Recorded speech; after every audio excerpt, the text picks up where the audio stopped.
Okay, thank you, everyone, and welcome to session 3 of this conference. I am sure that the first 2 sessions have been worth your while, and I hope that this next session will also be something that you cherish in terms of the topics we are going to cover and the presenters. We are going to look at 3 papers from very well-known academics and upcoming academics. A little bit of housekeeping. Each paper is going to be in 3 parts. The first 20 minutes, we are going to listen to the presenters, and we are not going to take questions. The next 5 minutes will take the discussion of the paper, which will enrich our knowledge in terms of what has been presented. And then we open the floor. The last 5 minutes, we open the floor for questions. The first presenter is one of our colleagues at SOAS, an upcoming guru in finance. He just completed his PhD, and it is currently working with SOAS. I'm sure by the end of the presentation, you will see the stuff Dr. Jeffrey is made of. He's going to present the paper on sovereign risk and China's overseas infrastructure investment, evidence from developing countries.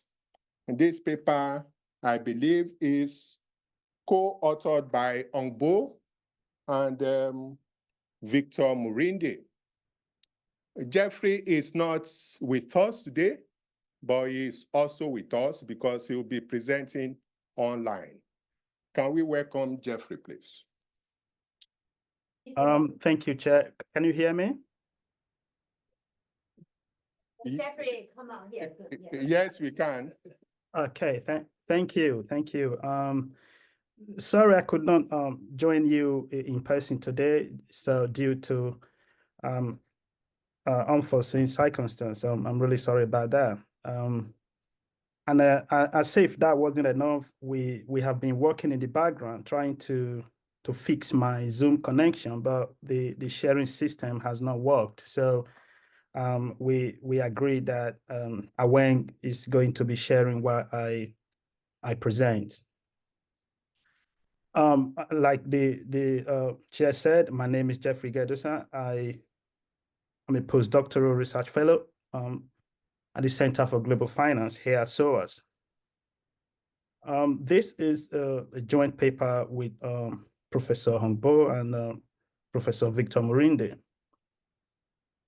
In this paper, we investigate the effects of sovereign risk on Chinese overseas infrastructure investment. This study focuses on developing countries, and it is a work in progress. And this result that we are about to share today are the first set of results that we have. So any comments that we can get at this stage of the study would certainly help us to improve the paper. Aweng, let's go to the next slide, please, Dave.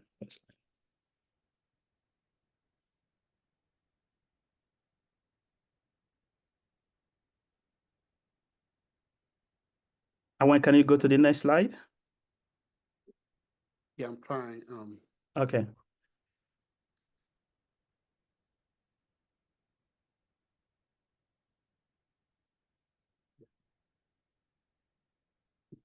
Yeah. Yeah, thank you. The study is motivated by the recent drop in Chinese overseas investment. Unlike the trends we observed before the outbreak of COVID-19, with growing trend in some countries and relatively stable investment flows in other countries. The post-COVID period has seen significant reduction in investment across all regions.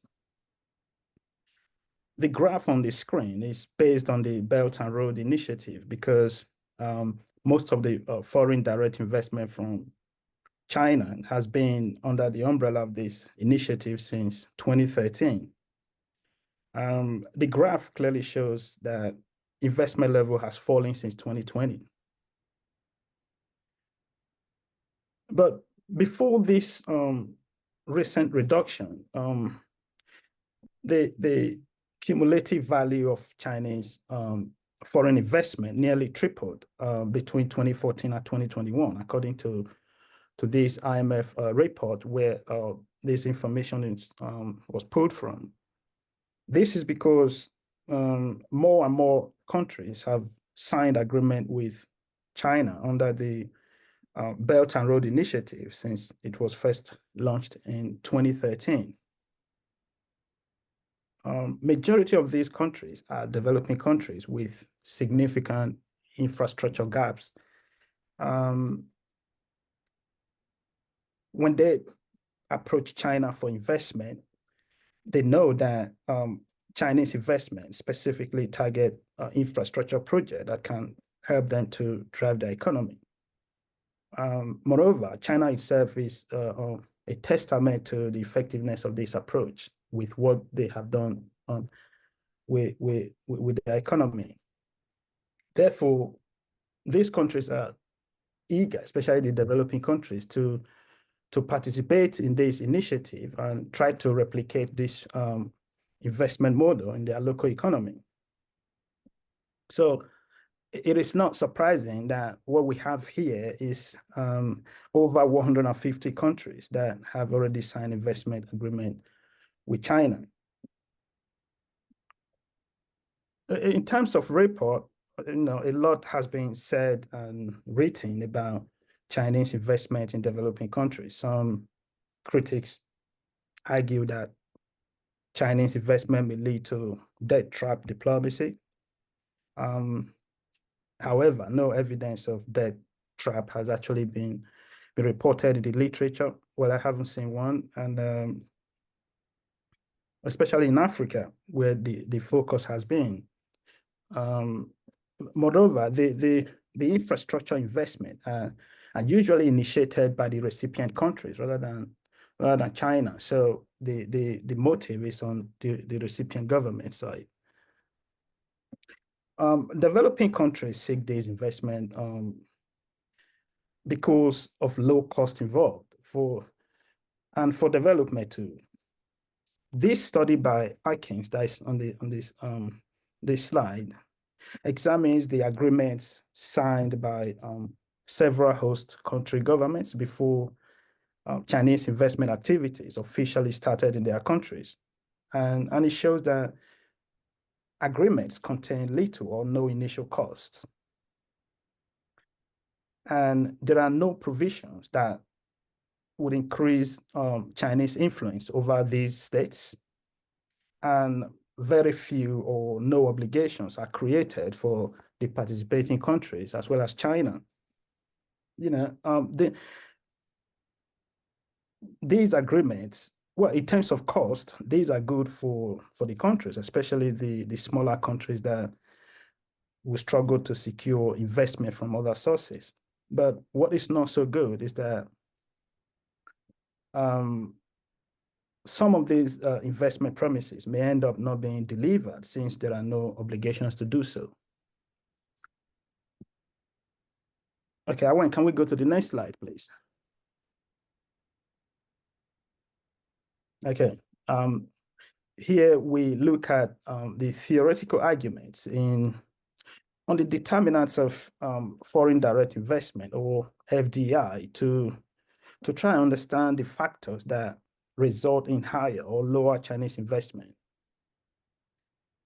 We start with the standard theory of FDI, which explains the location aspect of foreign investments.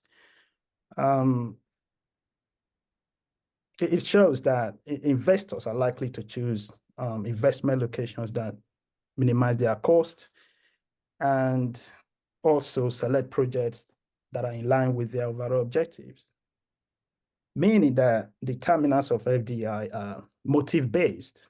And the three primary motivations discussed in this literature are market-seeking motive, resource-seeking motive, and efficiency-seeking motive.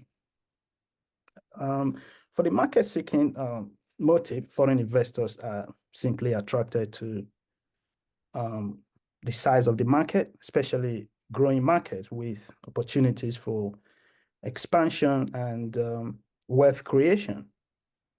This may also be due to where they can have access to a distribution network so that they're able to facilitate export of domestic products as well as to import from the host countries.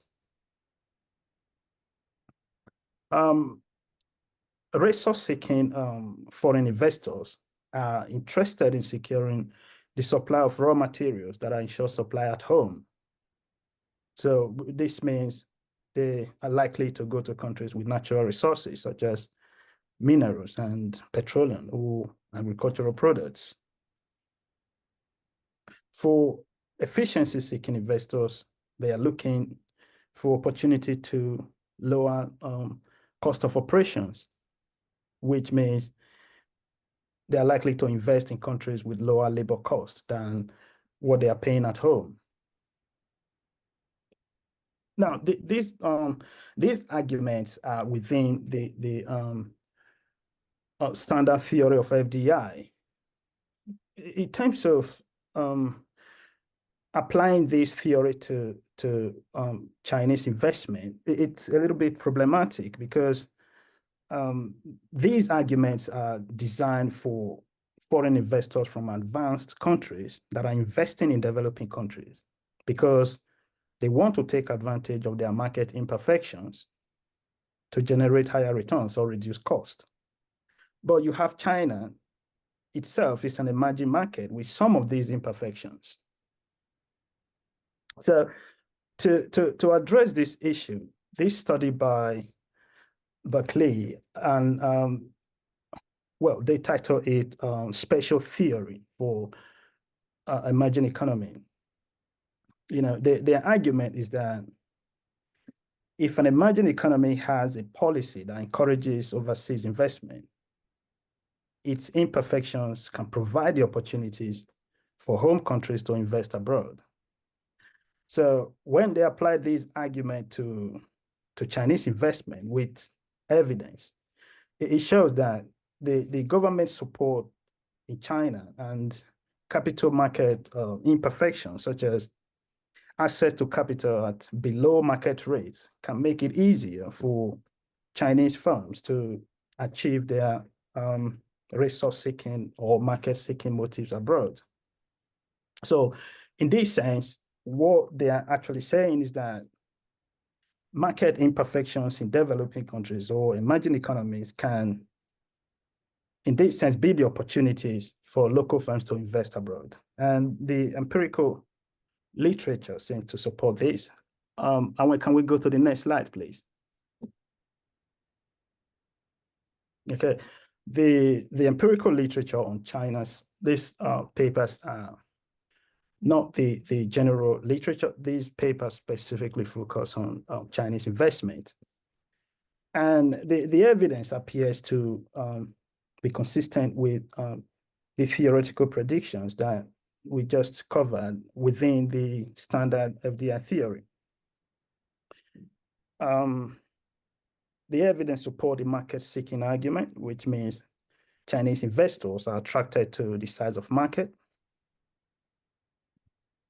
It also supports the resource-seeking motive, meaning that countries with natural resources are more likely to receive investment from China than those without natural resources. Efficiency, meanwhile, we have not come across evidence of efficiency-seeking motive.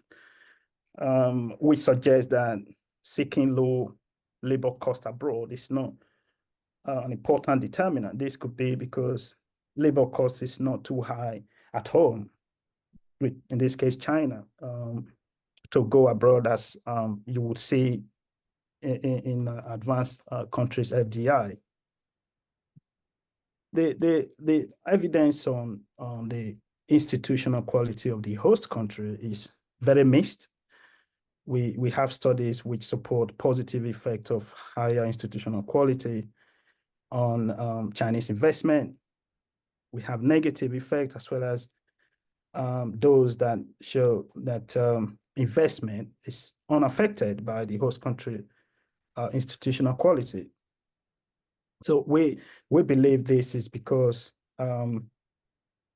context matter, which is one of the things that Berkeley was talking about when it comes to emerging market, in explaining nations' inflow and outflow of investment, especially when it comes to institutional quality and how they interact with other key variables.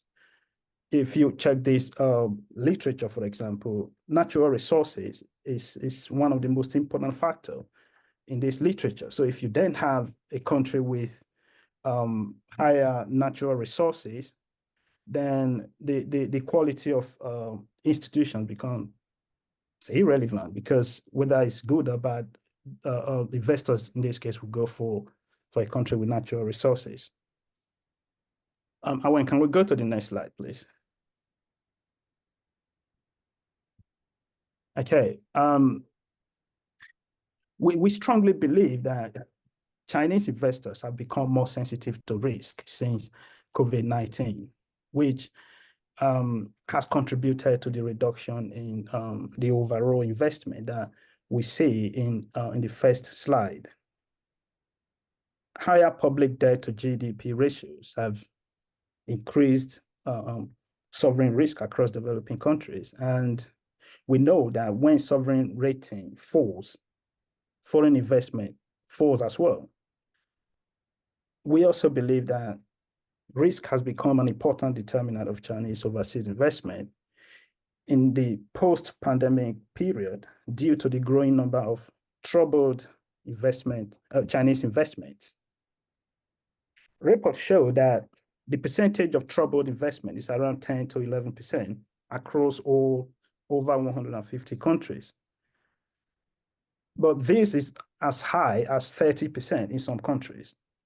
It looks like there has been a policy change to improve the quality of investment, and this makes sovereign risk a lot more important to China than firm level risk due to the government-to-government relationship that is required in the way that China invests.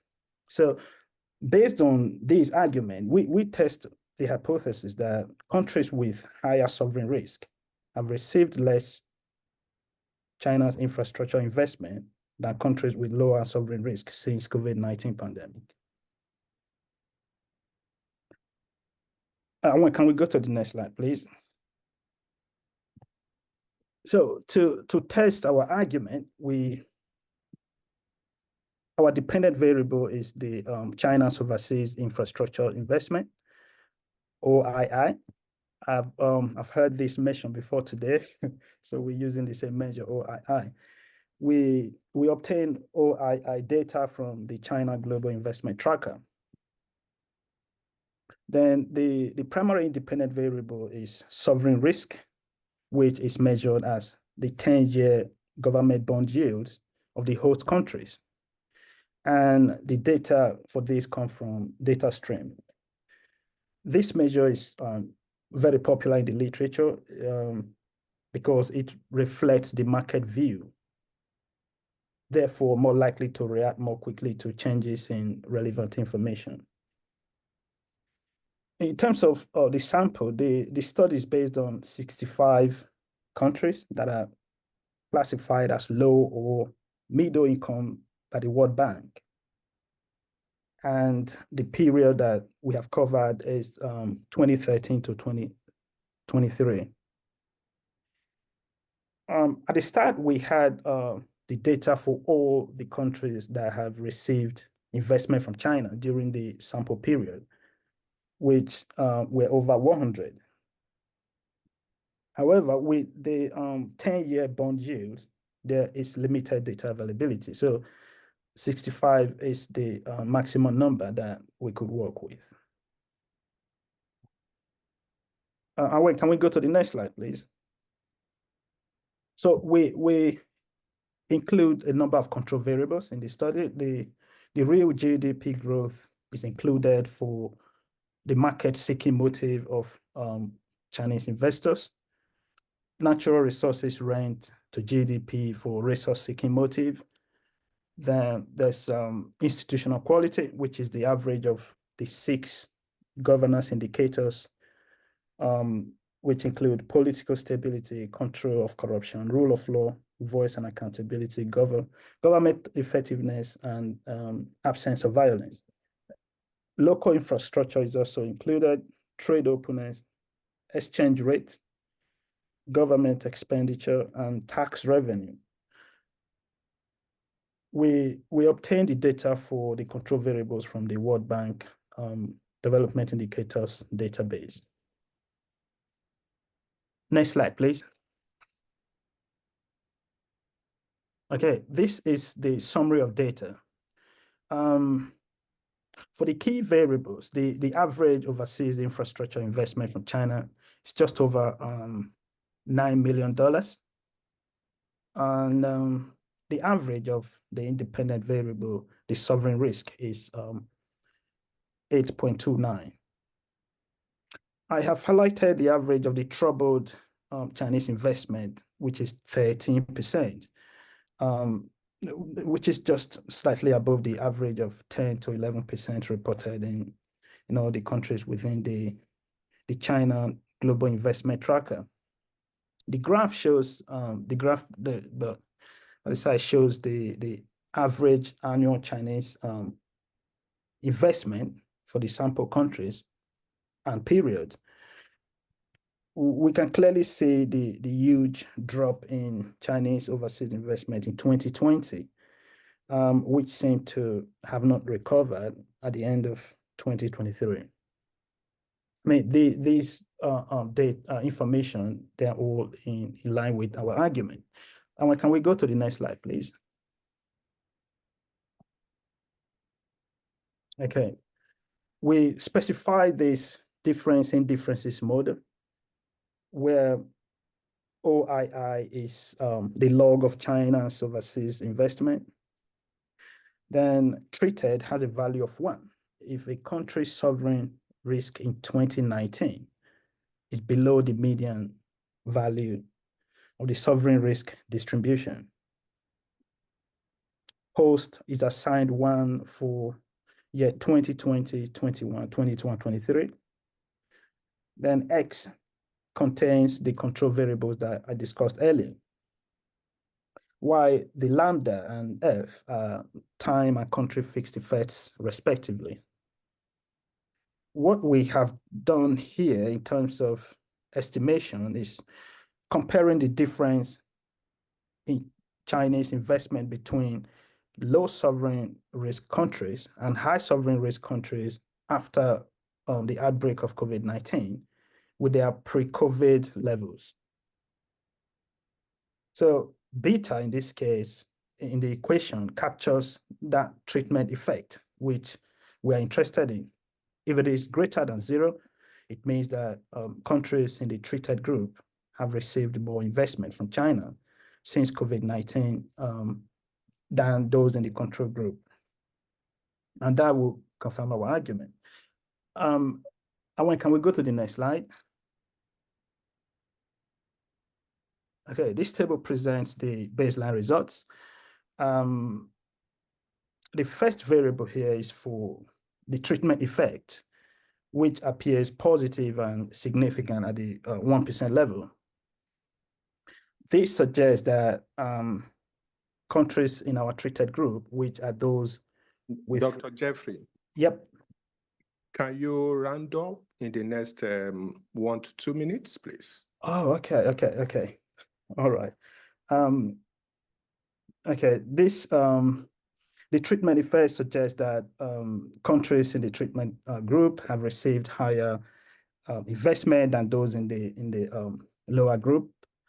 Also,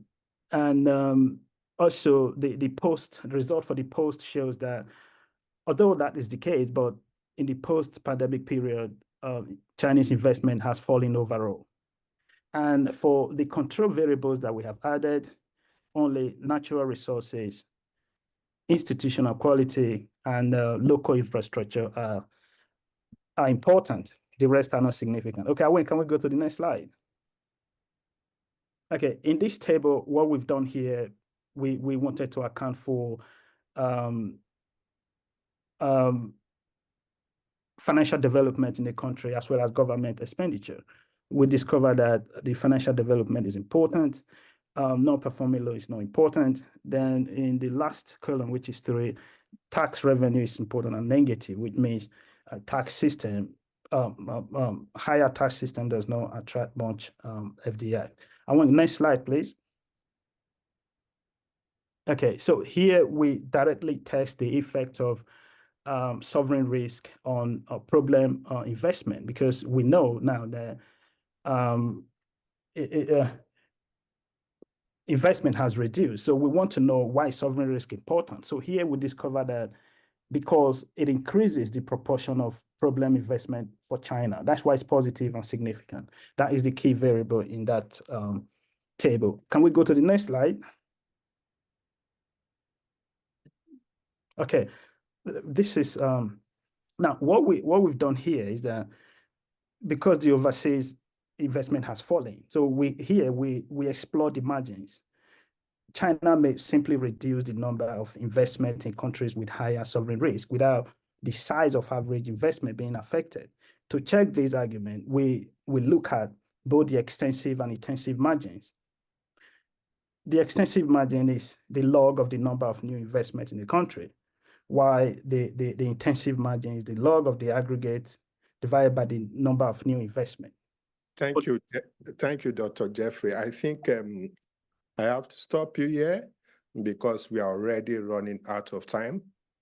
I think we all get the gist of the presentation.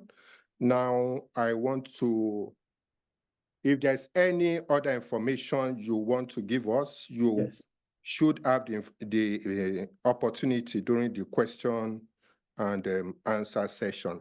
Now, let me have the privilege to introduce Dr. Yang, who was formerly a colleague at SOAS and is now with the University of Sheffield. Dr. Wang is going to discuss the paper, and I'm sure we are going to get a lot of insight about the paper. All right. Yeah. 5 minutes. Okay, 5 minutes. Okay. Can you at least this one? Yeah. Right. Okay, good. I think thank you so much for the opportunity to invite me to this conference. I think I learned a lot of things. I think from today mornings from a panelist, also from a keynote speaker, a lot of insights, information about this interesting African and China infrastructure investment thing.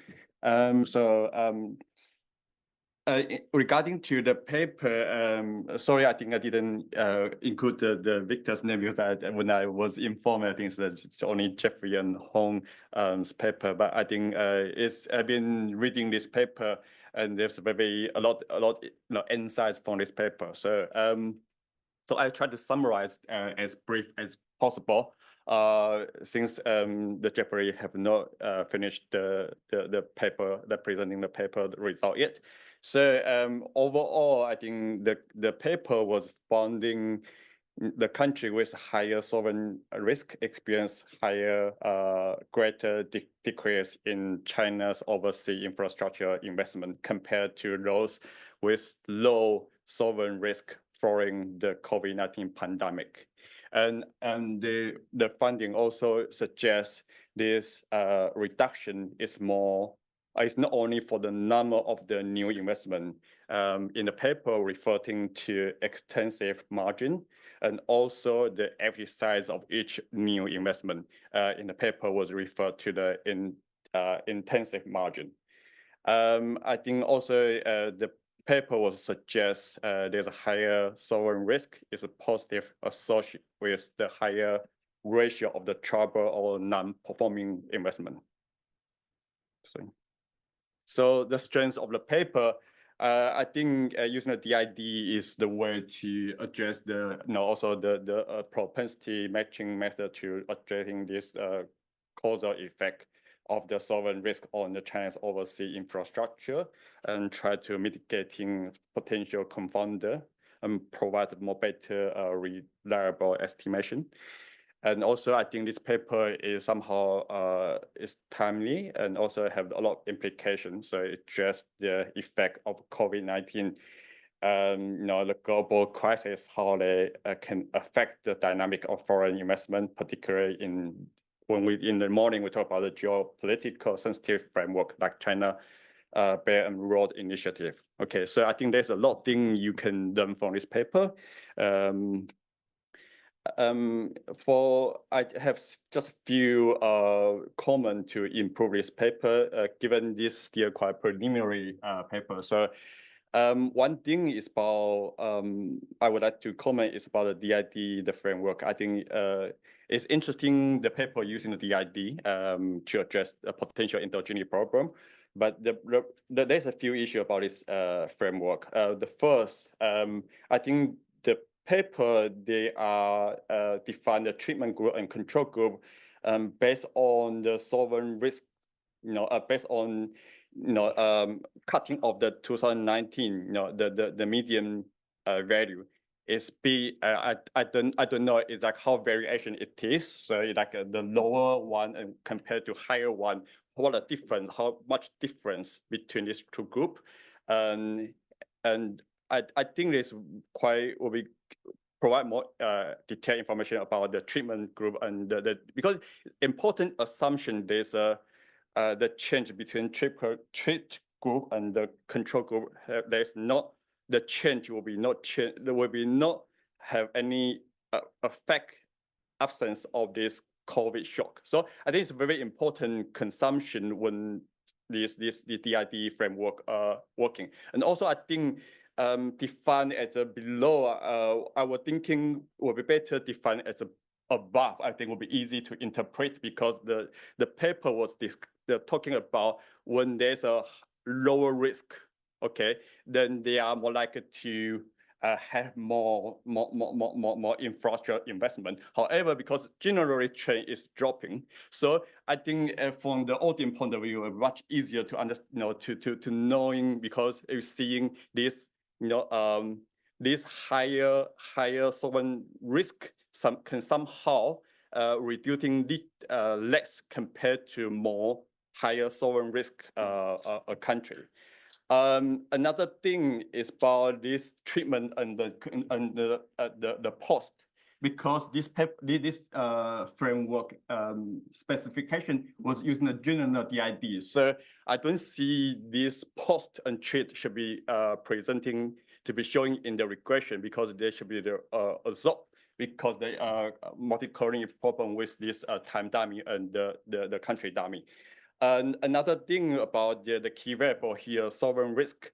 I think this paper was using 10 years government bond years. I think our thinking probably can be better to provide some robustness tests, like credit rating things about a country. I think will be somehow more intuitive, or because this sovereign risk also including the political like instability things. So it's possible.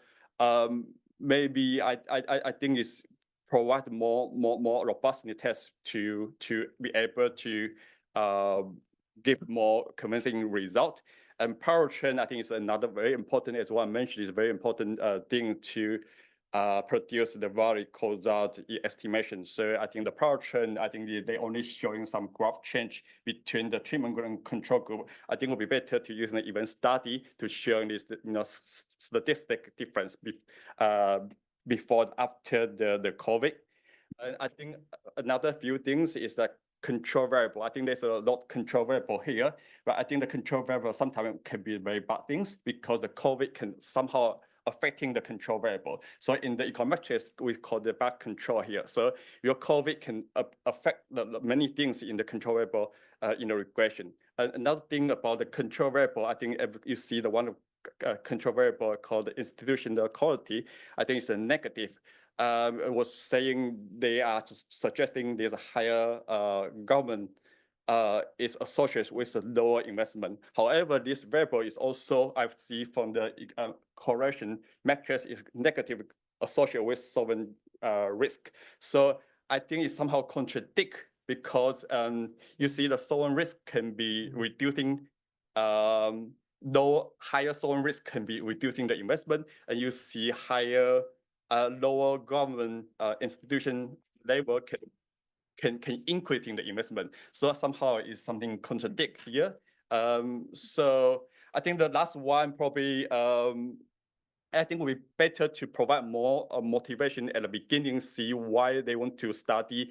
You know, I think this introduction is talk about the debt trap or the different other things, but I think talk about more linked to the research, the COVID-19, and also the sovereign risk will be somehow will be better to provide the motivation why I want to do this research. But I think this great paper, there's a lot of things we can learn from here, and I probably there's a lot of robustity tests here, so and we interesting a lot of application we can. Thank you, Dr. Yang.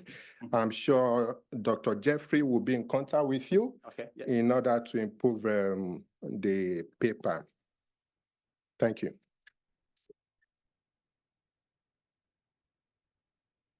Yes, the floor is now open. I'm going to take, because we are running out of time, I'm going to take 2 questions, and then we have responses from the author as well as the co-authors. I'm going to take 1 female and 1 male. Okay, and then you, yeah. Okay, I'll start off because when we talk about the foreign direct investment theory, and especially Dunning theory to put into this paper, my question is like, you know, how applicable, to be honest, about this particular motivation explanation in this context of research. The reason why I said is because the FDI Dunning's paradigm is a very general, broad question. And then it can be applied in a particular location choice. And it also looking into the different sectors as well of the investment. So in this particular paper, when we're looking into Chinese overseas infrastructure investment, then I think, you know, as a comment, it will be good to actually try to clarify and then to make the argument much stronger why this particular theoretical perspective is relevant and also important here. Yes, thank you. So yours is a comment, not a question. Oh, can I reflect on that? Okay.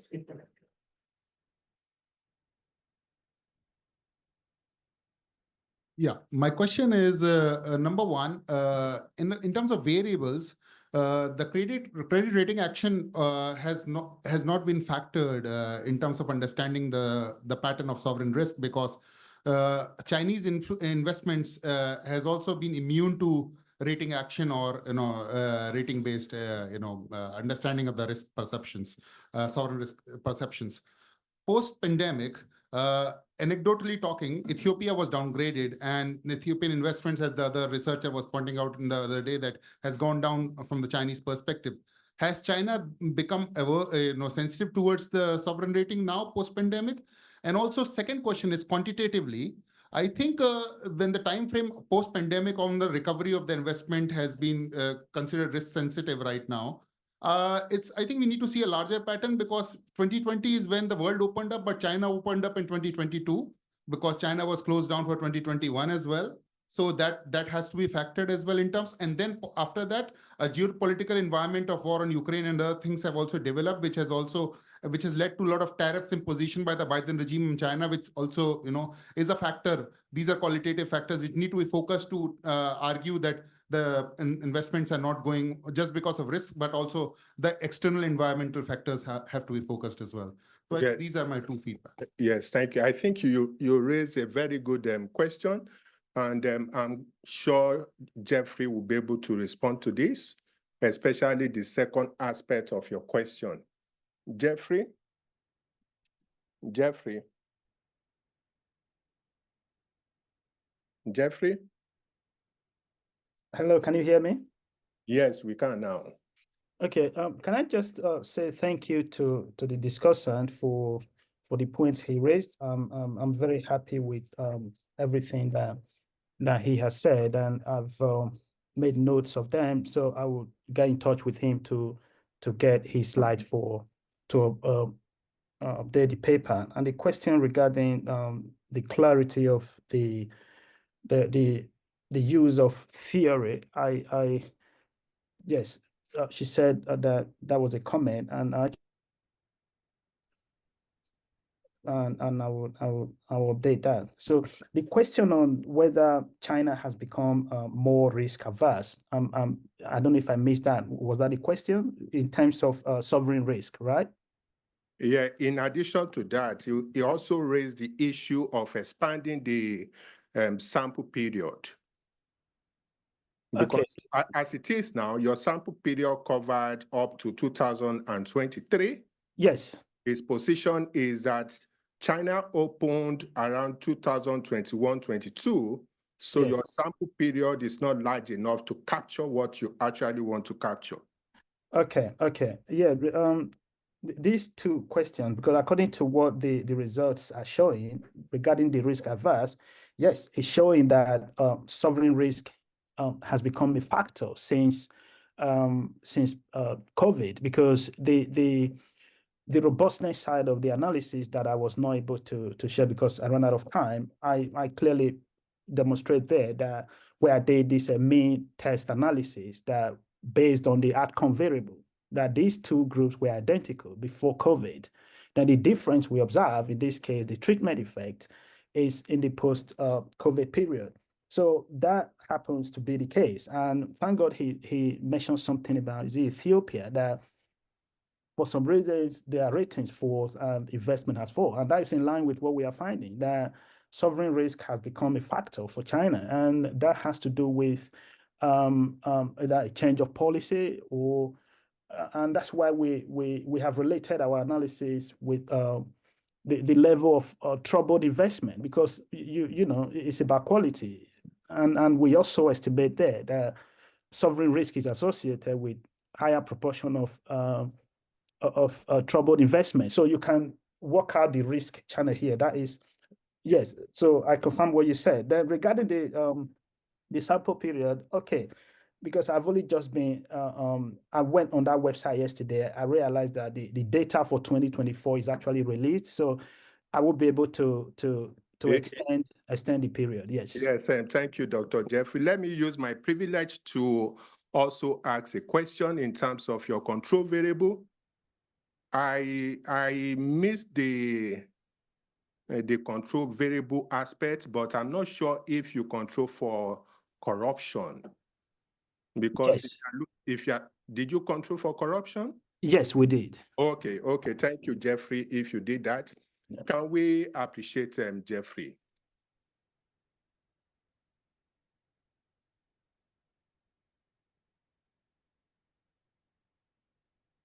This is going to be another interesting presentation, especially if you look at the title, Feet of Clay. I wonder what that means. The past and future of China's infrastructure finance in Africa. Dr. Yunnan Chen from ODI.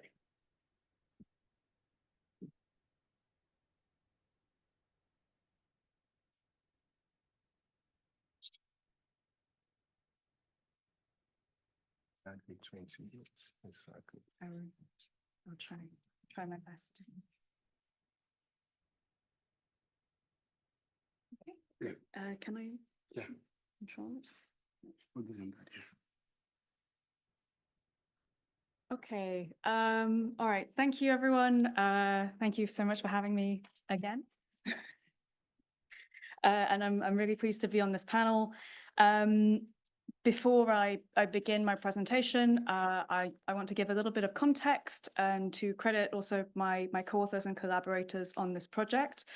This paper began out of an earlier project by my collaborators Vivian Foster and Rumin Islam, who were both at the World Bank.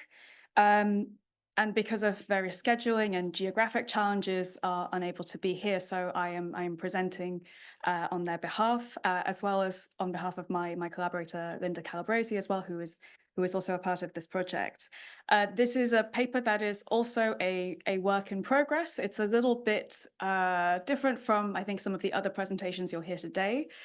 It is not a quantitative research paper, but it is trying to target a policy audience and to distill policy messages based on the empirical data and evidence, including research that's been done by some of you out here. So the key motivations of the paper are such. First, that we all know that China has been a significant contributor to infrastructure finance in Africa. This is one that's in flux and it's changing over time. It's also been quite controversial and attracted a lot of criticism in places. And it's also taking place in a context where we are seeing increasing competition and new entrants into the sector in the form of the US and the EU, in the form of the Global Gateway and G7 infrastructure partnerships. So this paper draws from empirical research, literature review, and focuses on evidence from 5 countries, Angola, Ethiopia, Guinea, Kenya, and Zambia. And synthesizes some of the trends in the sector, in China's overseas financing, how it's changed, and to understand, based on some of this evidence, what are the developmental impacts and what have been the key policy challenges. And so the sort of last part of this paper will go into what we see as some of the major policy challenges from infrastructure finance, and draw some lessons from that. All right, firstly, getting into the trends in infrastructure financing.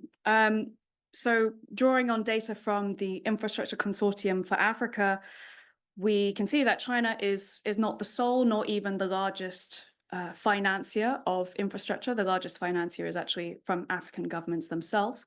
But as a sole financier and as a single sole country financier, it has been the largest for most of the previous decade in this data set coming up to 2020.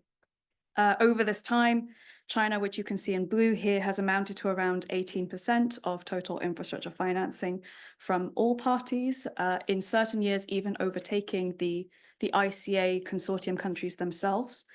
And as we've discussed, there are many drivers for this cycle, a lot of it coming from domestic economic factors, saturated infrastructure markets at home that push companies to go out, and African markets also becoming increasingly important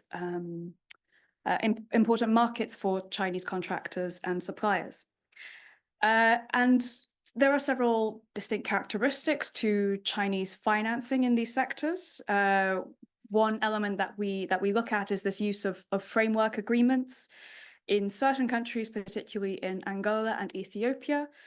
The role of contractors and firms in playing a political entrepreneurship role as well, in incepting new projects, in brokering relationships with governments, and in brokering financing from Chinese banks.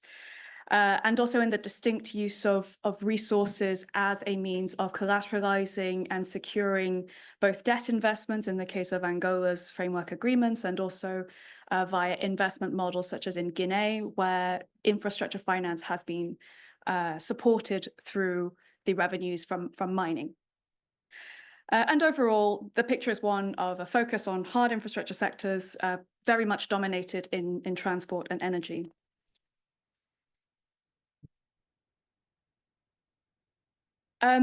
We have also seen a declining support in overall, in infrastructure and in China's overall financing, as we've discussed. Left is data from Boston University that shows also by sector this overall decline. As mentioned in the panel this morning, there's really a squeeze after 2017, 2018, and really this comes from growing regulatory pressures domestically within China, new regulations specifically on the policy banks after 2017 from the People's Bank of China. And the impact of COVID was sort of a nail in the coffin that put additional fiscal pressures as well on African governments in their ability to take out new loans, as well as new pressures in repaying existing loans. We've also seen this kind of narrative shift as well, with this growing emphasis on a green BRI, shift to small and beautiful projects, and empirically we find that tracks, that the average size of projects, as seen on the right, it declines pretty much in every sector over time, and I think this reflects as well the greater risk aversion from Chinese financiers in these sectors. 2023 is a little bit of an exception, where you see an uptick, and that reflects a small number of high-value projects in a year of overall very few projects. The overall number of projects committed, as you can see in the dotted line, has not recovered. So the second part of the paper delves into 4 sector case studies, and we choose 4 to look at as they reflect certain aspects of China's domestic interests, as well as their overseas areas of dominance. And we look at hydropower, railway, digital, and renewable energy. The sector case studies go into the major trends in financing, as well as the developmental impacts as we see it. These reflect sort of 2 types, let's say, of infrastructure finance. So hydropower and railway we label as the classic era of China's infrastructure finance. There's really a boom in the early 2010s, and whilst it declines, it doesn't fully disappear. These are the sectors that comprise some of the highest value infrastructure projects that we've seen, and they're sectors that represent sectors of China's own industrial dominance, where this global boom in construction also follows a domestic boom in these sectors and their expansion. So these are sectors that China has been quote unquote good at, but also sectors that are pushed out because of this process of saturation at home. They're also distinct in that they're sectors that have seen less competition from traditional donors and MDBs, which really pulled back after the 1990s from hydropower, from railway, from these kinds of high-risk, big mega projects. And then looking at renewables and digital, we choose these case studies as cases of emerging sectors. They're ones that we think reflect the current and future areas of China's industrial dominance. And whilst they've been a part of overall trends, they've also seen a new boost from policy signals in recent years. There was the announcement of the Digital Silk Road after 2015 and growing efforts at cooperation in digital areas with African countries. The Green BRI in the last 5 years, and also at FOCAC last week, we also saw new announced plans around digital cooperation and the pledge of 30 new green cooperation projects as part of the action plan. So turning first to hydropower, this is an area where China has made a significant contribution to African energy generation. On the right, you see the overall contribution of Chinese financing as part of the overall picture. In red, the Chinese finance capacity. And so between 2009 and 2020, China has contributed to financing around 9.2 gigawatts of hydropower energy in Africa. Some of the largest projects in these sectors include the 1,250 megawatt dam in Sudan, the Merowe Dam, and it's a sector that's remained largely quite consistent over time. There has been very tangible impacts for energy generation based on our empirical cases. So, for example, in Ethiopia, Chinese dams account for 20% of installed generation capacity. The commissioning of the Gilbel-Gibe 3 in 2016 led to a 30% surge in energy generation. In Guinea, the commissioning of the Kareta Dam led to a 40% expansion of the country's electricity generation and led to decreased power outages. However, there's also quite a number of challenges common across these cases, and these include issues around environmental and social impacts, issues around displacement of local communities, and resettlement issues as well. And also around that, issues around compliance with ESIAs or the conducting of environmental and social impact assessments. There are also various coordination issues that emerge in the hydropower sector in delays around transmission lines and connecting new projects to the grid.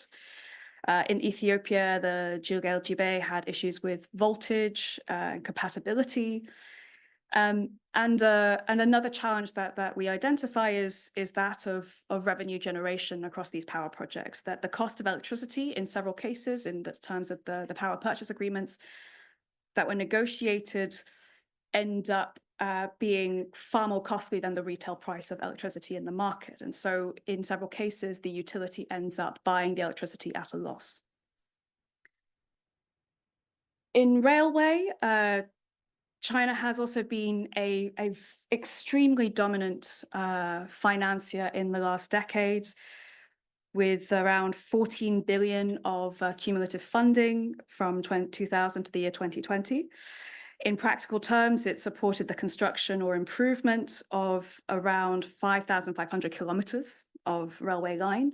And a lot of these have been greenfield projects. They are newly built standard gauge railway, and part of China's own railway development strategies at home, which translated into what was called an export supply chain strategy overseas. And these railways have contributed, we argue, to national and regional connectivity plans. In the case of Angola, the Benguela Railway connects the Congolese railway network to DRC and connects Zambia to the port. Kenya's standard gauge railway was constructed as originally part of an East African Railway Master Plan. And Ethiopia's SGR as well was one part of a larger railway network that was going to support the country's growth and transformation plan and its industrial strategy of export-led growth. And this has been a distinct model where Chinese firms were responsible for constructing these projects. However, in almost all of these cases, they also oversaw in taking over the operations and management of these projects, requiring them to train, to support capacity building of local workers, and so engaging in some technology transfers as well. But again, in the challenges, there have been several common themes around land displacement issues, construction delays, as well as coordination of energy supply in the case of the Ethiopian SGR. Again, over-optimistic estimations of revenue generation in many cases, where the demand for freight that was the rationale for these railways never ended up materializing, even if passenger services were taken up and successful. And all of these means that these railway projects still end up requiring fiscal subsidies from the state. Ethiopia's SGR as well in a slightly more distinct case, was also beset by other kinds of political and social challenges in the wake of the Ethiopian civil war. And all of these have strongly contributed to debt repayment issues across several of these cases. In Ethiopia's case, it did obtain a restructuring of its railway loans in 2018. However, others such as Kenya have been less successful in this. And then turning to the emerging sectors of infrastructure finance, we look at cases from digital communications and from renewables. These are sectors in which I think we reflect a newer form of engagement from Chinese financing and potentially from Chinese contractors, but also still reflect a lot of similar challenges in terms of the implementation of infrastructure and some of the development impacts that we've seen. So firstly, ICT was the sector that received the third highest volume of loan commitments following energy and transport. This constitutes nearly $14 billion over a 20-year period, or 8% of total lending. And whilst it's not an emerging sector, we see I think a new policy emphasis on digital communications, focusing on infrastructure, but also in terms of other forms of cooperation in trade and e-commerce with China. And ICT has been distinct also in the role of contractors in orange here, who've been also quite prominent providers of financing for infrastructure construction, particularly Huawei and ZTE. And whilst a lot of this is focused on network infrastructure in fiber optics, e-government, we're also seeing new interests in shifting to financing infrastructure like data centers. And in terms of the developmental impacts, we identify several. First, that they have contributed to broader expansion of internet access. So in the case of Kenya, for example, whilst China is not the sole causal factor in this, China's investment in the sector has contributed to broadband expansion in Kenya, which saw the increase of internet users from less than 1% of the population in 2000 to 40% in 2022. Chinese contractors have also been involved in other kinds of technology transfer initiatives and capacity building in the cases of Huawei and ZTE as part of their training centers, which began as CSR, corporate social responsibility initiatives. But in ICT, I think we see similar issues around pricing as we do in energy, where a lot of the developmental benefits of these infrastructures depend on their uptake and how much they cost for users. And so despite heavy investment in Ethiopia, despite the support of ZTE in the sector, telecoms in Ethiopia still remains quite dominated by the state monopoly, despite attempts to liberalize the sector. And so without liberalization, we argue that there's still less incentive to keep costs low and quality high for public users. And finally, renewable energy is one frontier sector that's seeing huge prominence in China's national industrial strategy. It's a huge area of overcapacity, particularly in the case of solar panels. And this is likely to be a significant area of expansion in future cooperation. To date, this is a sector that's seen quite limited financing from Chinese FIs, financial institutions, although we've seen a slightly more prominent role from commercial banks in supporting renewable energy expansion. And it's also a potential sector for private investment to be involved via independent power producer schemes. Looking at previous cases in the renewable sector, we also do identify clear developmental impacts in forms of energy generation. In the case of Kenya, the Garissa solar project contributed nearly 50 megawatts to the national grid. And this went way beyond the rural beneficiaries that it was originally intended for.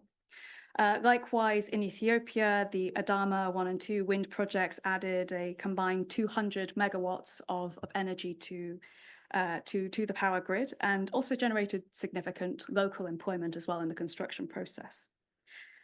In terms of challenges, however, we do see similar themes around issues of ESG, around project planning and coordination. This include tensions as well with the local community during project construction. And again, the cost of energy very much depends on the local frameworks in place and the price set by the utility via the off-taker agreement. To try and summarize, I know I'm running out of time, to try and summarize very quickly. So the main sort of take-home points are that Chinese infrastructure finance has brought clear, tangible benefits in the physical expansion of infrastructure in terms of energy access, in broadening railway networks across Africa, and also in some limited elements of technology transfer as part of these project construction and implementation. However, we also identify a set of overlapping themes of challenges and weaknesses in their implementation, which have contributed to bigger macroeconomic issues, most saliently that of debt repayment and debt management. Projects did not have the intended developmental impact in some cases in stimulating exports or in raising revenues. And this in turn contributes to these debt repayment issues. I see that I am running out of time. However, I think we do see some differences between sectors where, when it comes to these newer frontier sectors in renewable and ICT, where you have more private sector participation, this may be a less salient risk. Okay, so to summarize, what we identify as sort of the key policy messages that come out of this come in the following. The challenges of these infrastructure projects are not necessarily unique to Chinese financing. They are very much embedded in the domestic institutions and governance of infrastructure construction, issues around planning and coordination, as well as the technical capacity of government agencies to manage them, in monitoring and oversight of including around issues of ESG as well. There are certain distinct aspects of Chinese financing that maybe intensify some of these challenges, and some of these include the tendency to lend to parastatals, which has contributed to issues around what's being called hidden debts, the lack of competitive procurement when projects come through unsolicited bids, and a weaker emphasis by Chinese contractors and lack of monitoring from Chinese financiers when it comes to environmental and social impact assessments and in monitoring of ESG impacts. So these are the policy lessons that we want to distill in this paper, both for governments and for financiers, both Chinese and non-Chinese, that try and address some of these issues.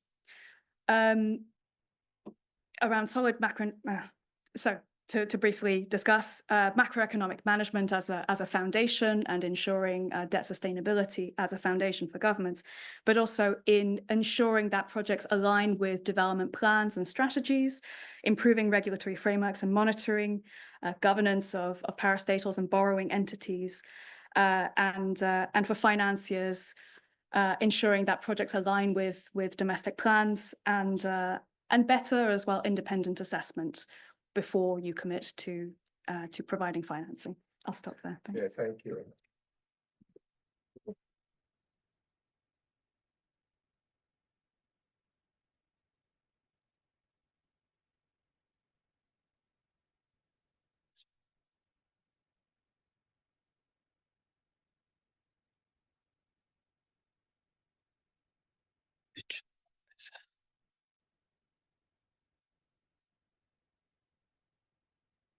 Now we are going to have a discussion session from Dr. Altunbas For those of us with accounting and finance background, I am sure you have come across Professor Altunbas before. You've read a lot of articles authored by Professor. In fact, when I was writing my PhD, I did a lot of searches, and I came across topics relating to accounting. So it's not just a professor of finance, it's a professor of accounting, professor of management, and I'm sure we are going to gain a lot from Professor. You have 5 minutes. Oh, yes, sure. Thank you. Thank you very much. Thank you for the inviting me to discuss the very interesting, very work in progress papers. It's the in order to reduce the time is the I am as the Yunnan did very well. I'm not going to go through this early stage of my presentation, but I'm gonna go to start. I mean, you did it very good job, excellent in to summarizing all the research what she's doing and what the colleagues are doing. Is the well. It's overall, it's a review paper at the moment and very descriptive and very compile lots of information put together. It's a very, very tough job challenging to bring up to the paper in this level.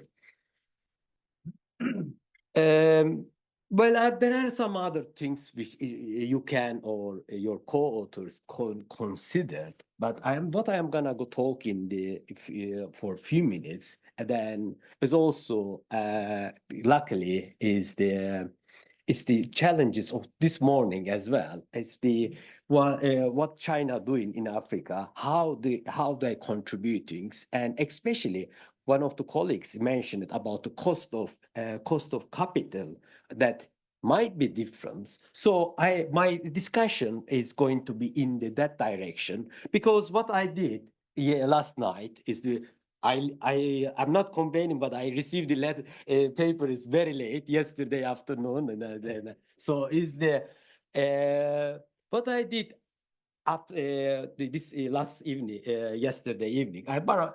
We were working on these areas, something similar, especially syndicated loan market, where you can find the detailed information about the financing.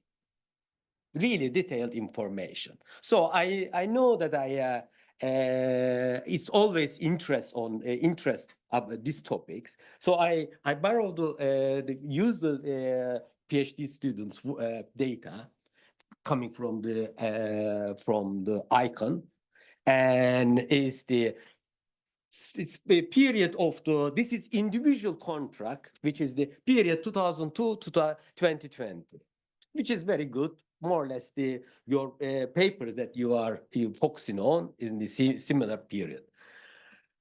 It's what I want to see and to understanding relationship between the loan spread and large Chinese investment, which I borrowed date from your papers, and as well as some other things. That's I could have done better job, but it's something like some date that is used as a proxy years 2009-12, especially is China really stepped in, invested in Africa as well as the other emerging markets. Then there is a period also 2016-17 period. There is again different way they have invested. So I took the opportunity. These are the shock period of those years is a shock. Might be then to see the spread. What is how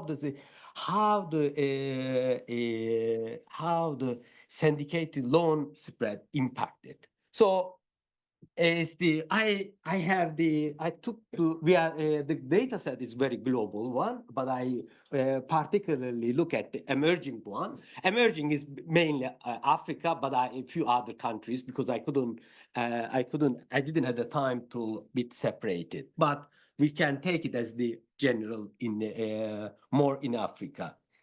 Then I also to see the interaction, to see what happened.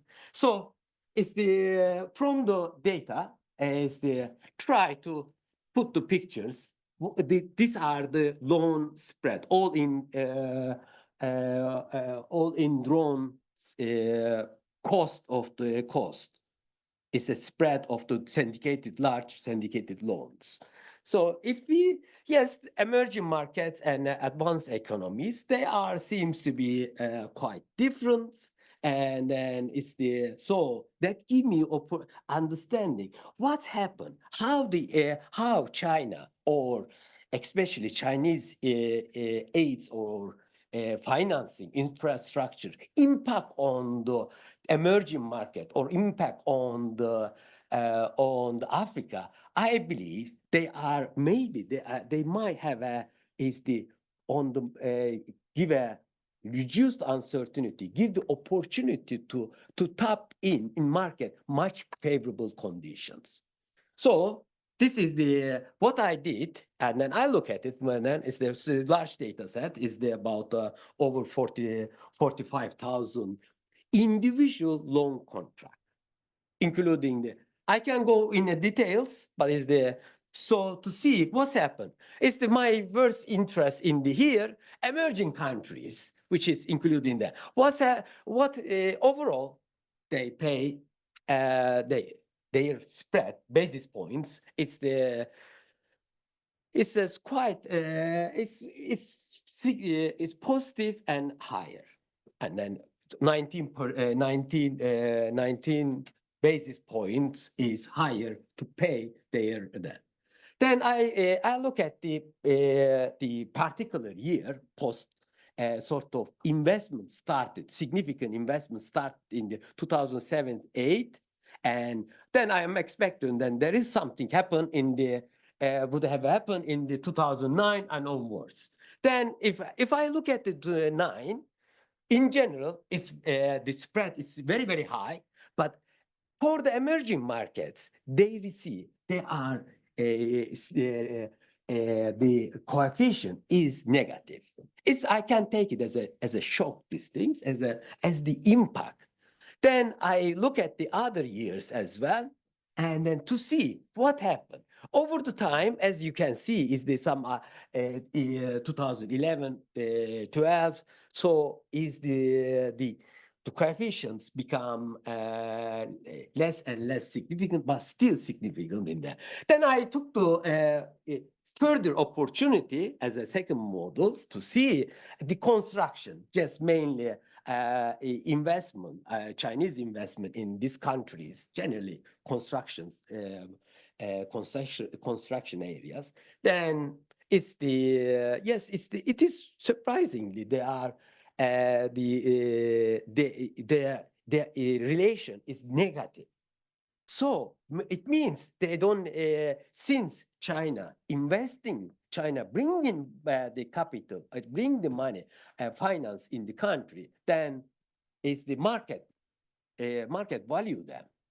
Market when these countries go back to the syndicated loan markets, which is the bit more international, they can enjoy it. So it's overall what I will say. It's a good job, very interesting, but I suppose you need to further develop the papers. Might be what happened after that. These are my few of my thoughts in here.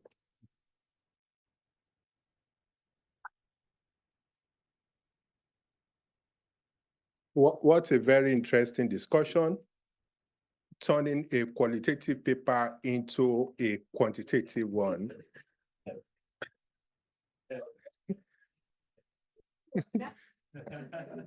As we see from the first paper, we see a lot of themes that can be developed. ECG, for example, okay, and climate risk. Before you leave, Doctor, I'm going to open the floor for just 2 quick questions, okay? So I just have a question about because you're doing this kind of qualitative analysis, is there any scope for understanding the demand side of the investment? Sort of basically, there seems to be a lot of focus on where it's coming from and how much is coming and so on and why they, but I don't see any pull factors in this analysis. And I'm a bit curious about whether China's decline in its investments is related to some extent in a decline in demand for investment, or whether it's actually like whether their share is significantly declined in the way that we are sort of building the narrative here. One last question. Thank you so much for this very interesting paper. And first of all, just a quick comment on ICT. Huawei and ZTE, I know that before 2013, a lot of their capital is injected by CDB in the form of a supplier's credits, but it's a buyer's credits in essence. And then prior to 2010s, because they're private companies' nature, they were actually having access to international banking financiers. So they did a lot of projects back then. So just putting the context into, is this really a big change, or is it just a change of chasing different finance available? And the question I have in mind is, with all this rich data, and I love, just having data on this topic in general, because there are so few of them, there is a question of, so what? And I think there is a phenomenon, particularly regarding renewable energy investment, is that there is a very strong foundation in China, but unlike the hydropower or railway investments, that we see this immediate transfer export from domestic market to the international market, renewable energy investments are still not quite matching to that level, even though domestically they're actually running a surplus. There is an overcapacity. Is this a problem of finance? Is this a problem of bankability? Is this a problem of other finance issues? Yeah, thank you. I'm going to allow another question.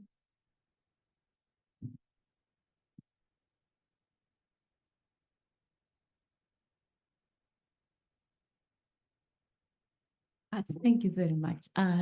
Looking at the trends, just an observation, whether you are able to cross-check when the finance, the financing on the electrification process, and thankfully the access is increasing. They are also actually financing the extraction, a part of it, in a way that these are complementary. It's not just increasing energy access, but they are actually getting more to their country, that they are actually importing more of raw materials and exporting to Africa the finished goods. So there's that kind of complementarity part of it. Thank you. Yeah, thank you. Any response? Thank you for the questions. I'll try and respond as best I can. This is a paper that's gone through a fair amount of revision, so I very much appreciate your suggestions and thoughts on how to make it better and a contribution.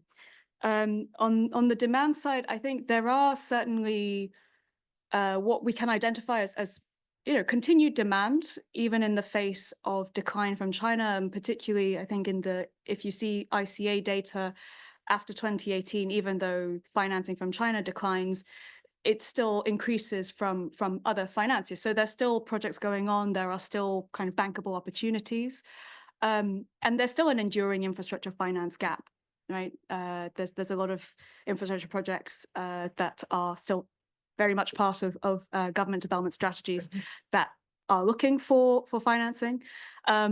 Whether or not they should all be constructed is another matter. But I would have to think about exactly how we measure pull factors. If you have thoughts on this, I'd very much welcome them in trying to tell that side of the story. And thank you, Kenny, for the point on ICT and suppliers credits. This is something that we chose the sector because it was an area where, it's one that is potentially less dependent on the kind of sovereign bilateral lending compared to transport and railways, for example, and potentially we saw as one that was more supportive or favorable to innovative financing structures. And I can't remember the rest of the question around bankability of projects in renewables and the so what. I guess the so what of the paper is to understand, given that China has been such an important contributor to infrastructure finance for the last 20 years, and that we are seeing this decline in overseas lending, to try and signpost at least in which directions this future evolution might go, and to draw some kind of policy lessons and to be a little bit more critical about the experiences that we've seen so far and how they might be applied not only to future Chinese construction, whether or not in frontier sectors or in other sectors, but also for international other international finances in this area. Thank you, Dr. Chen. Okay. Yeah, thank you. Yeah, thank you. All right. Please let us, yeah. Thank you. Now to the last paper, beyond state-backed funding. And this paper will be delivered by two authors from the University of Manchester and Leiden University, Dr. Gambino and Franceschini. Did I get that correctly? Yes. Thank you. Thank you very much. And we will keep the time, don't worry. Thank you very much. Thanks everyone and for the organizers as well. I'm Elisa I'm doing a postdoc at the University of Manchester, and this is Costanza, who's doing a postdoc at Leiden University. So the paper we're presenting today came up as Costanza and I met in Ghana, and we were talking about our common research on Chinese SOE internationalization, which actually took place as the decline of funding was happening. And we started discussing sort of how are then these Chinese contractors still expanding their market, although there is very little financing that is available. So in the paper, what we do is we try to frame it within the changing global geography of development. So in the context of the shift between North-South engagement and more South-South cooperation, especially trying to look at the debate on the potentialities that are associated with what is considered perhaps it has an intended notion of win-win cooperation and solidarity. However, this often doesn't really match some of the economic realities of South-South engagement as well. And in terms of empirical data, what we try to do is to look at Southern firms and how they impact the broader context in which infrastructure development takes place. But this might sound a bit different from what the discussant of the paper has read. That's because we received reviews from a journal, and so we have worked on it a bit more. So in terms of the study of SOE internationalization, what we try to do is, instead of focusing on the why do Chinese state-owned enterprises in the infrastructure sector internationalize, we try to look at how. So how are their internationalization processes, and especially in the context of declining state-backed finance. So the key argument of the paper is that initially, Chinese SOE internationalization was reliant, obviously, on state financing. However, increasingly, we see that they're competing for international tenders, winning projects that are not funded by Chinese sources. And so we make a case around the importance of embeddedness of Chinese SOEs in African markets and African contexts, and how this is crucial to sustain their spatial expansion in Africa. Conceptually, we build on different understandings of embeddedness in both economic geography and economic anthropology, specifically on different iterations of the concept of embeddedness in the global production network approach. And so in the paper, we understand embeddedness as the extent to which firms, part of a network, are anchored, whether through material production or through relationships through different institutional and political economic practices. And if we specify even more, we are kind of building on Martin Hess's understanding of multiple embeddedness, So Hess sort of looks at three different types of embeddedness: societal, network, and territorial. For societal, he thinks this is the genetic code of a company, the sort of baggage that they carry with them. And when we look at it in the context of SOE internationalization in Africa, we are specifically focusing on the influence of state-business relations within China's political economy and how they have evolved over the course of 40 years of economic reforms. And we see it as manifesting in the availability or the ability to access specific incentive regimes that not only facilitate market entry and expansion, but they also allow companies to then be able to have attractive bids when it comes to non-Chinese funded projects. In terms of network embeddedness, Hess sees this as the structure of relationship amongst different actors, regardless of where they're located in the world. But in our paper, we specifically focus on firm-level trust negotiated relationships. And so we look at how Chinese SOEs are developing relationships with other multinational corporations, African actors, whether it is ministries, state and non-state actors, as well as potentially Western actors as well, or other Chinese companies.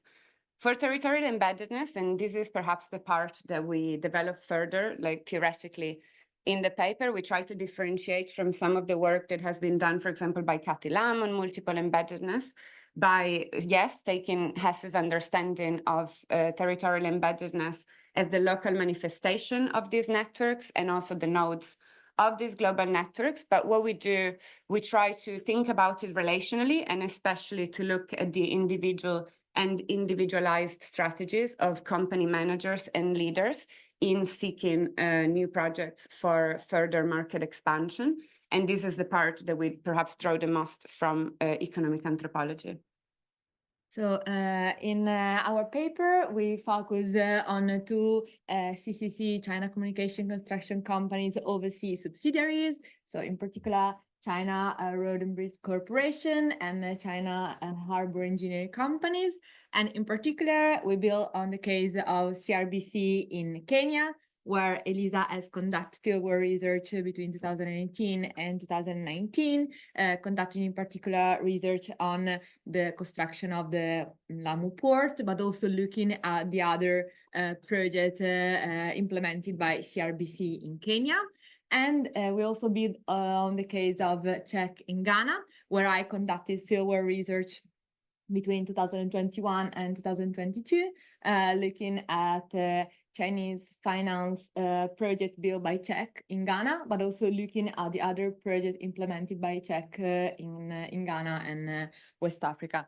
We both conducted fieldwork research, ethnographic research, so we both collected our data through semi-structured interviews, informal conversation, participant observation in Kenya and Ghana and even China with Chinese and non-Chinese actors involved in these construction projects, so Chinese workers, engineers, managers, state officials, foreign consultants, foreign subcontractors, local actors, and in particular, so as said, in our paper, we focus on CRBC in Kenya and Czech in Ghana trajectories and the strategies to establish the business overseas through multiple embeddedness strategies. In particular, we understand societal embeddedness as said as the evolving state SOEs relations vis-a-vis firm internalization processes. And if we think about Chinese state-owned contractors in Africa, in particular, we consider the centrality of Chinese finance project for Chinese SOEs.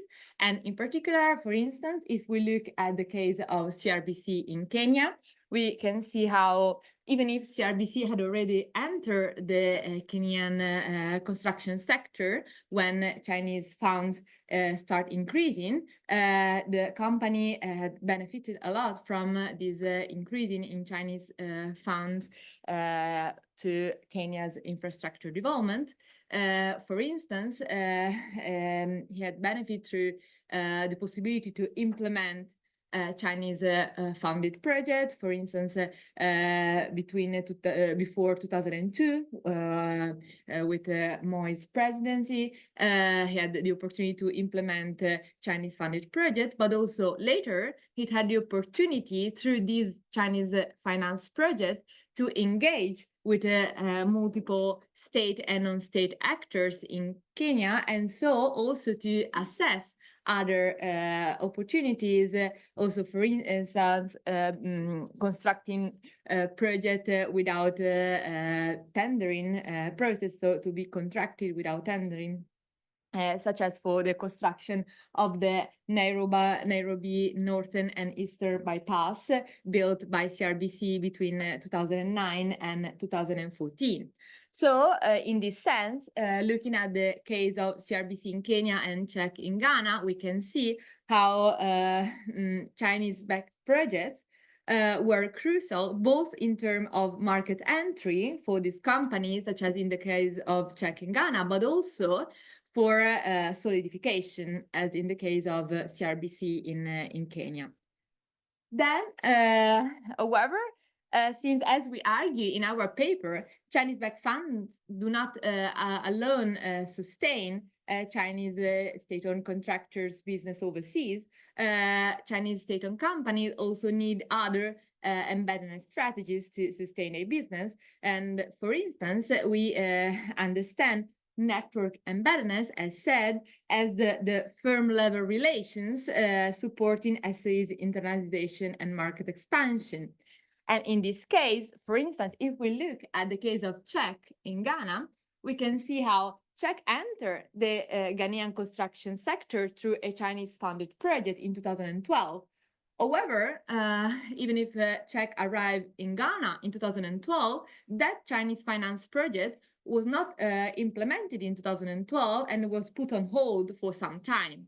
However, Ghana had entered the country and established his office and start related with many state and non-state actors. And for instance, in 2015, CHEC was contracted to build the Tema Port expansion project, the largest port in Ghana, and it was contracted by both the Ghanaian Port Authority, GPHA, but also other two multinational firms, which are Bolloré Transport and Logistics and IPM Terminals.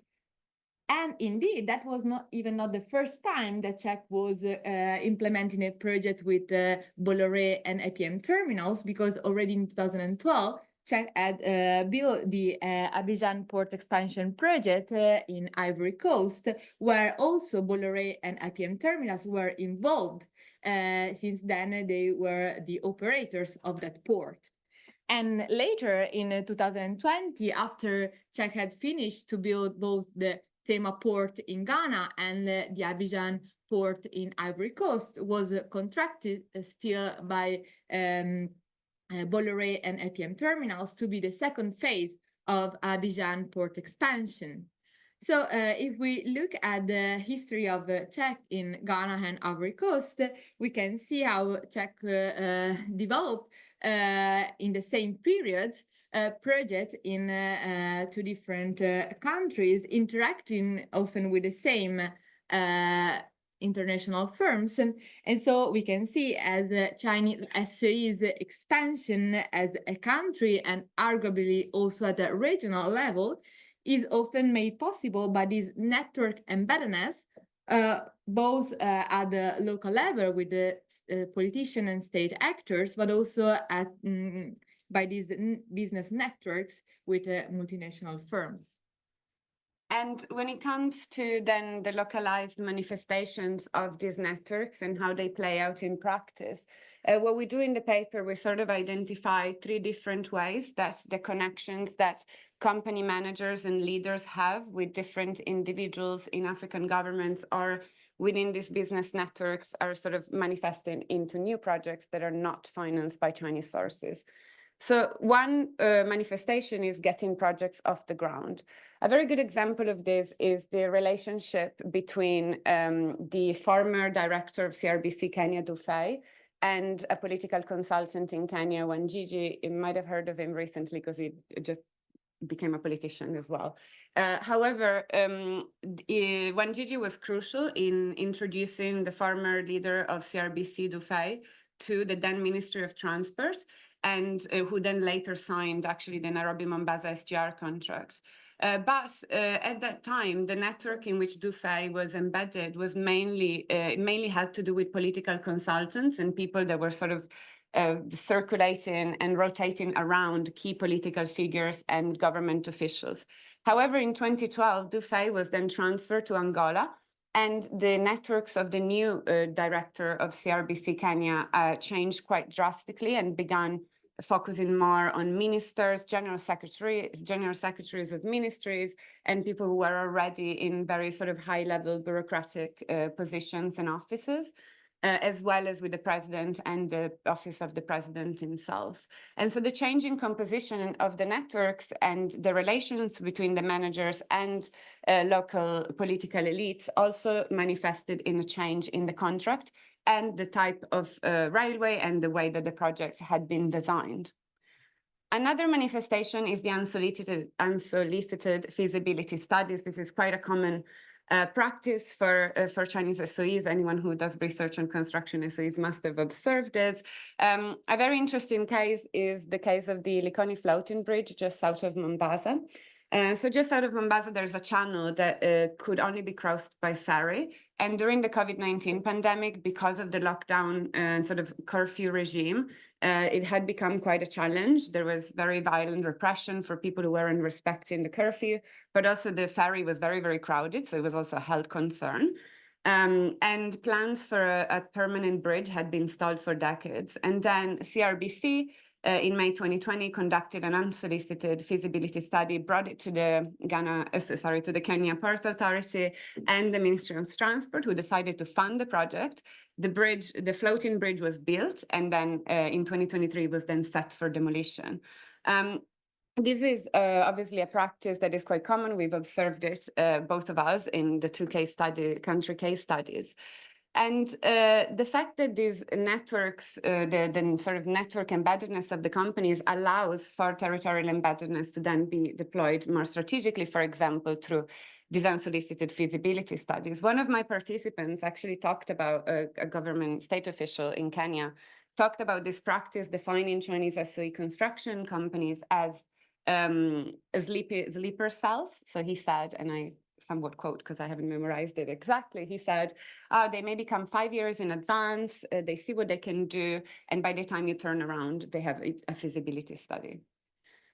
So the final sort of manifestation is very closely connected to these practices. This is the one of buying tenders. So there are regulations in many African construction markets whereby under a certain limit of money, of value of the project, it's earmarked for local construction companies. So in Kenya, this is USD 500 million. And so projects below this value are earmarked for 50 million, for local construction companies. In a way to increase capacity and develop the strength of the business sector in the construction industry locally. However, it is often common for, it happens that the companies that these projects are awarded to don't have the capacity, whether it's material in terms of the machineries and at times the staff as well, to undertake the construction projects in practice. And so what happens is that they sell the projects to Chinese construction companies for a lower price. So this is not a formal subcontracting practice per se, but it is very common. However, I'd also like to specify that this is not Chinese company specific at all.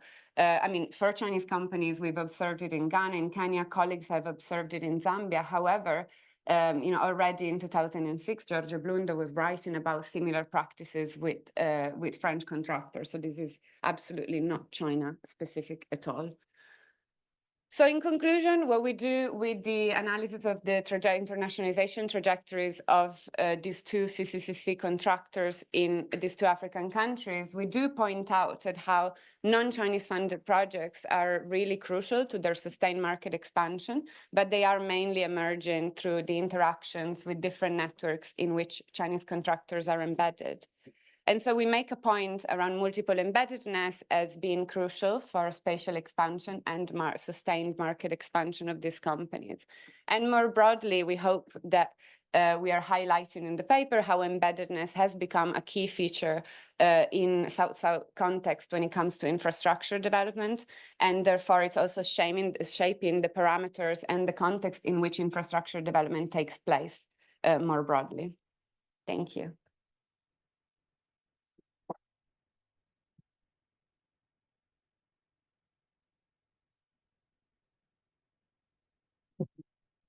Yeah, thank you. Now we have the discussion from Dr. Fui. Yeah. Yeah, I actually went for a practice session to be able to pronounce your name. I hope I did a little bit okay. Thank you. Yeah.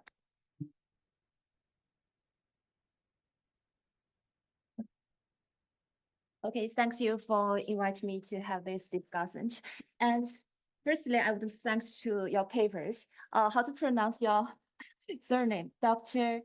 Gambino, and also the Dr. Franceschini.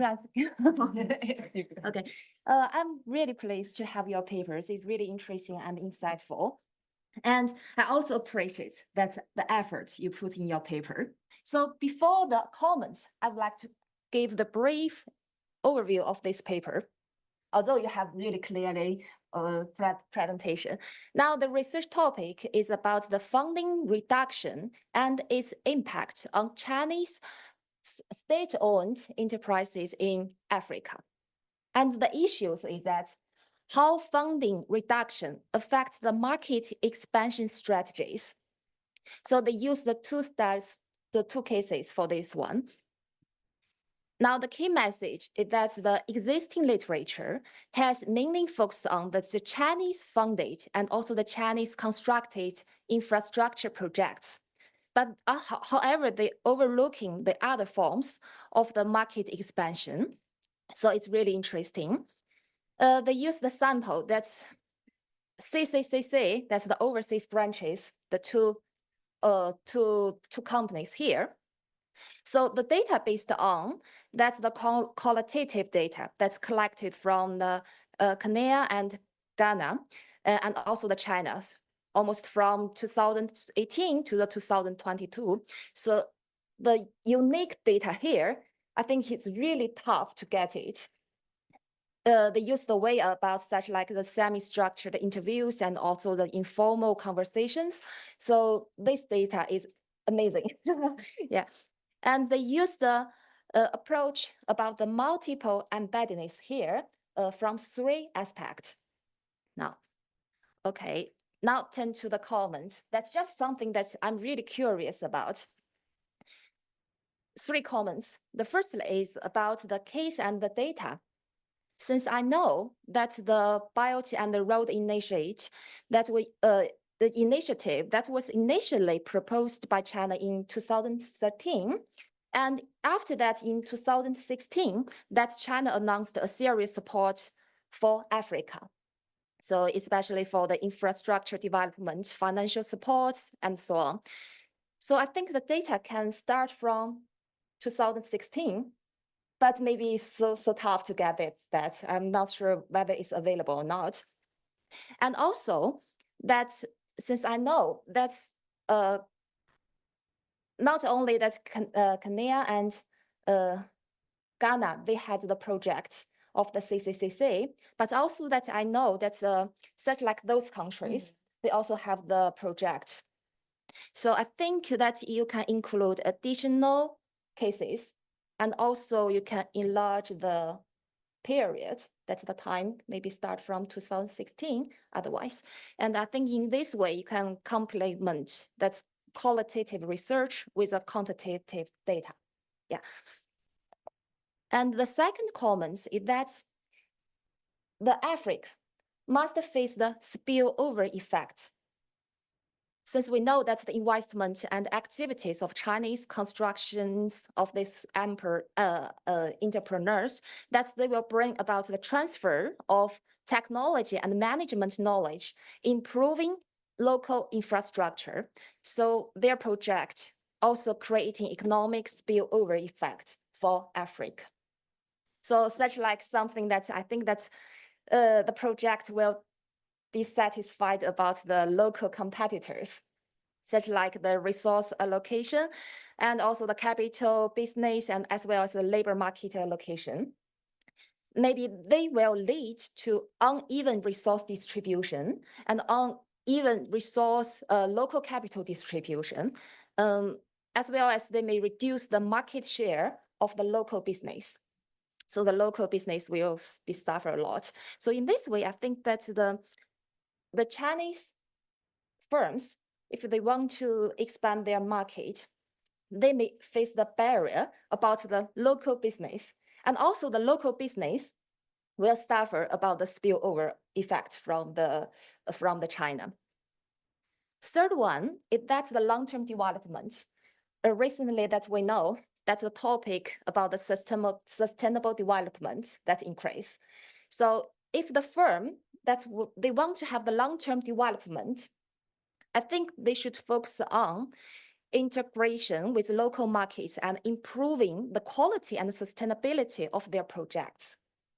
So I just think that you use a multiple embeddedness with three aspects. How can you just further extend to environmental embeddedness here? Just in my opinion, I think whether I think it's if we combine all of that embeddedness, it's good to optimize their enterprises' international strategies and also the achieving the sustainable development. Okay. Thank you. Thank you. Thank you. Thank you very much. I know you are eager to have your break. Okay, but to follow process, we are going to take 2 to 3 questions and a response from our presenters.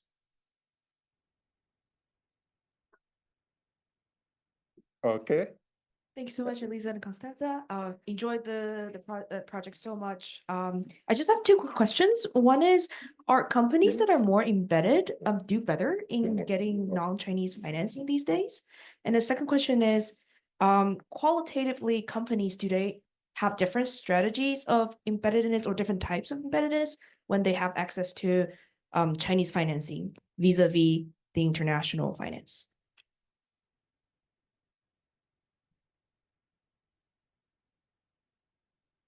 Don't worry. I'm so sad today. Nobody announced it. Thank you very much. I find the paper by Gambino and Franceschini absolutely interesting. I'm interested in the embeddedness. What's the role of the political system, and especially how the transactional costs and the cost of penetrating the political system, what role does it play? For example, does it show categorically the differences between Ghana and Kenya? Would you say where the costs are higher because of the cost of accessing the political system? Thank you. I'm going to give you. Yeah. Yeah. So I really at the same. I like the paper very much. I think you touched upon a very the question that we have to ask in the next maybe a few years. So now after the cutting or reducing of the state financing, Chinese state-owned enterprises are facing fierce competition, the same as other firms, either local or foreign firms. So what are the challenges are they facing in this the so-called embeddedness? Embeddedness to me is just the localization.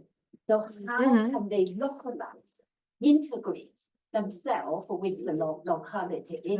So that's a very big question. So I think you throw a stone at this stage, and that can trigger a lot of following up researches and questions. So well done. Thank you. Thank you so much. Yes, thank you. Can we have the response from the presenters? Yes. Should I start? Yeah, thank you so much. For the comments and for the questions as well. We're definitely going to think about some of these points raised. We did discuss a lot about what to do with the concept of embeddedness, so that definitely strikes a chord. So thank you so much.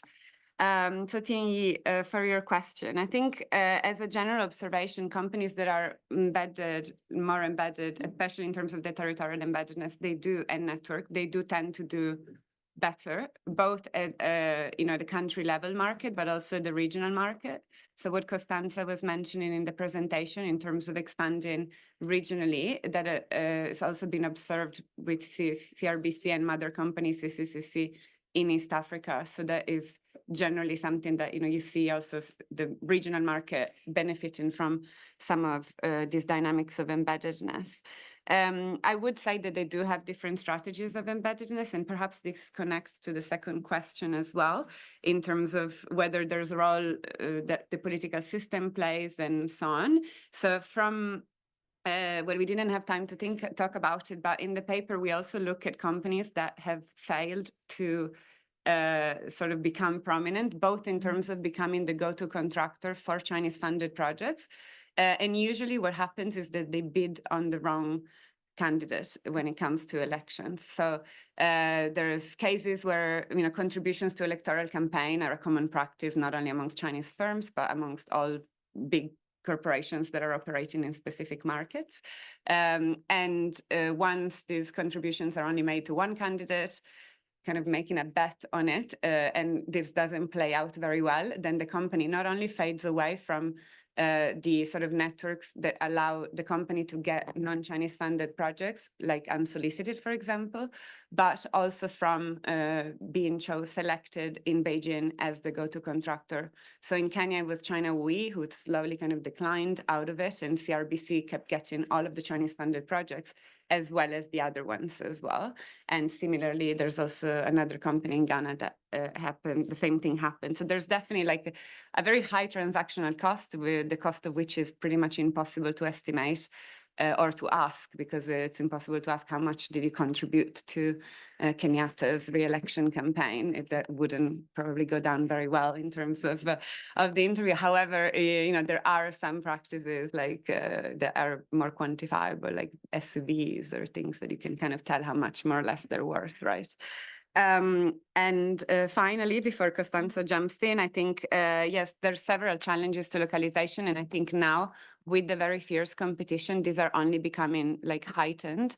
There's also a lot of competition amongst Chinese firms as well, both other SOEs, like central SOEs, but also amongst subsidiaries of the same large sort of central enterprise. There's definitely like a lot going on there. But I think the point of being embedded in the market, you have lower mobilization costs when it comes to staff, when you can reuse the same quarry to source materials, you can reuse the same trucks from one construction site to the other. And so the bids that you're going to put through are going to be very competitive, not just because of the slightly lower profit margins of the companies themselves, but also because you have much lower bids because of the low mobilization costs of already having the machineries. Maybe you have used a dredger, and moving a dredger to another continent is like one of the most expensive things, right? And so you get kind of lower costs. Yeah, thank you. And yes, sorry. Okay. I will give you 1 minute. No, yes, but no, it's fine. No, it's fine. We co-authored the paper, so we are on the same page on everything. So I just want to add just a note on the countries that we selected and the data, because I'm indeed a cultural anthropologist, so I'm playing the role of like pushing the importance of fieldwork research. So the fact that we spent more than 1 year in Ghana and Kenya, and we collected a lot of data. So that's the reason why we specify the the periods in which we were indeed in Ghana, Kenya, and even China to conduct our research.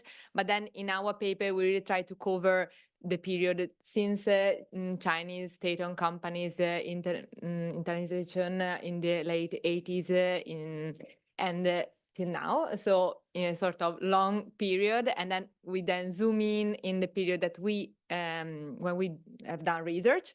And also, so for the case study, we really want to keep Ghana and Kenya because they are the country that we researched the most and we know very well. At the same time, obviously, we change a little bit also the focus on this South-South relation, also to say that this is a case study that we know very well. And then obviously it can apply also to other. Thanks a lot. Thanks a lot. Yeah. Before I let you go, I'm sure you enjoyed the session. And just to summarize, a takeaway from this session is the fact that finance and accounting is not just quantitative. Okay? Many researchers are starting to use qualitative methods to examine finance and accounting issues. In fact, studies from linguistics are now entering into accounting and finance. So this opens an opportunity for all of us to introduce qualitative research into our work and to also work with other researchers from different disciplines. Thank you very much for your presentation. Before you leave, okay, I'm going to, now that I've given everybody their chance to shine, I'm going to introduce myself because I did not do that at the beginning. My name is Dr. Tolu Lawal, lecturer in accounting. And lastly, for those of you discussing in the next session, please send your slides to the team. Meng, okay, please, yes, send your slide to the team. Yeah, Weng, okay, Weng will have your slides so that we can get ready.